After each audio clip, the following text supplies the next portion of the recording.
Continuamos y vamos a hacer el cierre del mercado de valores de Buenos Aires de la mano de Raba Bursátil, desde su analista financiero Giovanni Cameranesi con nosotros. Giovanni, ¿cómo estás? Buenas tardes, Santi. ¿Cómo te va? ¿Todo bien? Día raro para los mercados, porque hay, y acá ya queda muy claro que no entró ninguna liquidación del campo, sino que hay una fuerte intervención que manipula un poco los precios que teníamos, sobre todo en el contado con liquidación, que estaba más cerca de los 1.300 que de los 1.273 que finalizan. ¿Cómo viste la jornada? Santi, bueno, a ver, muy volátil, sobre todo la parte de renta fija, sí, en general muy movido. Bueno, tuvimos la tasa de caución, creo que lo más destacable, la tasa de caución volando al casi el 41% en un día, casi el 35 a 7, para que te des una idea. Ahora estaba comprimiendo, ya posicionándose en torno al 25 para el cierre. Creo que lo más destacable. Después, bueno, nada, lo que es el renta variable, los principales papeles subiendo, Transener, Metrogas, ¿sí? Con subas de hasta el 4%, en general el Merval positivo. Ahí la gran pregunta es, ¿por qué se encareció la caución? Había mucha gente que está tomando fondos por esta suba extraña del mercado que de alguna manera viene con cierto acople al mercado internacional, pero si yo veo, hoy analizábamos la geopolítica, estamos al borde de un conflicto bélico de gran escala, ya no es Medio Oriente, ya no son dos países defendidos por otros, sino que estamos hablando de grandes potencias que amenazaban, si pasaba lo que iba a pasar con Ucrania y Rusia, en defender las posturas firmes. ¿No le afectó al mercado? En principio, acá localmente, a lo que es de renta fija, no mucho, ¿sí? Principalmente los soberanos manteniéndose con una pequeña recuperación. Sí tuvimos un lunes un poco más negro en ese sentido. Pero bueno, a ver, después respondiendo a la primera pregunta que me habías hecho, Santi, creo que también el incremento de la tasa de caución a un día lo veo como una anticipación a la nueva apertura de mañana, que tenemos la nueva licitación de la curva de peso, ¿no es cierto? Así que podría ser una anticipación por ese lado para ver a dónde van los pesos. Ahí te pregunto, porque una tasa del 40 de caución a un día, eh, alguien la pagó. ¿Quién pagó semejante tasa? Llegando al pico de semejante tasa, no vi gran volumen operado, ¿sí? Mayor volumen operado en torno al 25. Pero bueno, recordemos que ahora tenemos grandes jugadores operando en el sector de las cauciones y se está moviendo por ahí, ¿sí? Pero bueno, cerrando creo que en una tasa relativamente lógica. Ahí veíamos, estaba analizando el dólar futuro a pesar de la corrección en el día de hoy. Es difícil la corrección global de estos 1.440,50 del contrato de diciembre 25, a pesar de que en el porcentaje del día tiene un 0,4 y una caída del 5,5 en lo que va del mes. ¿Se siguió interviniendo en el dólar futuro? Creo que sí, hoy tuvimos un interés abierto de más de un 7% comparado a lo que tuvimos ayer, así que un leve incremento por ese lado. Primordialmente por dólar julio y dólar agosto, sí, lo más corto de la curva. Creo que tranquilamente podría haber a una institución fuerte, no es necesario mencionarla, operando en la parte corta de la curva. Claro, porque el dólar oficial es un sistema de bandas donde si alguien compra cada vez más barato, automáticamente registra precio. Pero ¿qué pasó con el dólar MEP y el dólar contado con liquidación?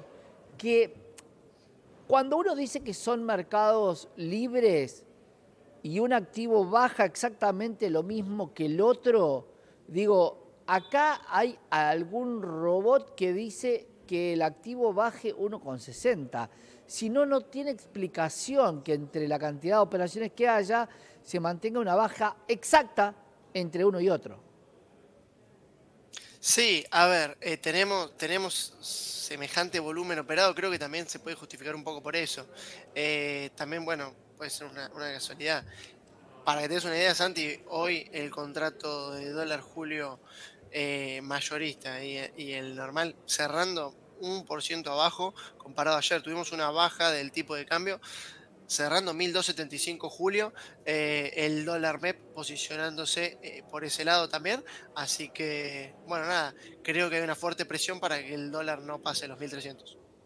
Ahí claro, la tensión cambiaria hace que hoy teníamos un dólar que ya estaba muy por encima de los, o casi llegando a los 1.300 en varios de sus aspectos. Hoy a la mañana cotizaba a 1.274, 1.280, depende cuál de los dos.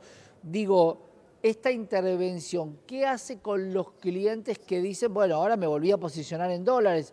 ¿Lo toman como una pequeña corrección? Esto es algo que vamos a ver constantemente porque el día de ayer no lo vimos y hoy sí.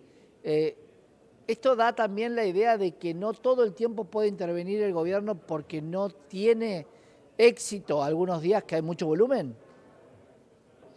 A ver, si bien sí, le cuesta mucho más los días que hay tanto volumen operado, de igual manera vemos una intervención positiva por ese lado, ¿sí? Si no me equivoco, tiene unos 1.200 millones vendidos entre julio y agosto, es un número bastante alto.